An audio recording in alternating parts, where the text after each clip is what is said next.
আমাৰ শোলমাৰী গাঁওখন আমাৰ হায়ং পঞ্চায়তৰ পূজাই সমষ্টিৰ হায়ং পঞ্চায়তৰ অন্তৰ্গত আমাৰ শোলমাৰী গাঁও এই কপিলী নদীৰ গৰাখহনীয়াই আমাৰ গাঁওখনলৈ গোটেই গাঁওখন আমাৰ মস্তিৰখন গৰাখহনীয়া ভাঙি লৈ যাবলৈ ধৰিছে।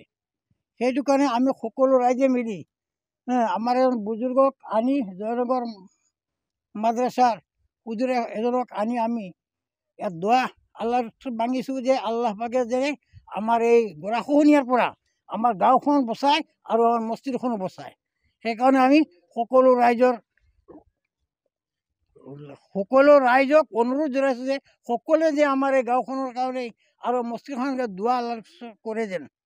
আমাৰ যে মাননীয় মন্ত্ৰী মহোদয় পিশিষ হাজৰিকা মহোদয়ৰ ওচৰত আমি সকলো ৰাইজে এটা দাবী জনাইছোঁ যে এই আমাৰ গৰাখহনীয়াৰ কাৰণে কিবা চৰকাৰৰ তৰফৰ পৰা কিবা ব্যৱস্থা দিয়ে যেন।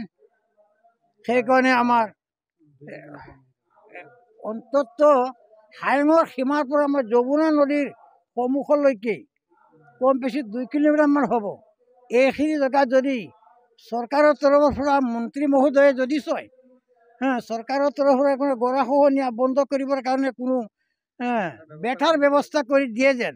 সেইটো কাৰণে আমি মন্ত্ৰী মহোদয়ৰ ওচৰত আবেদন জনাইছোঁ।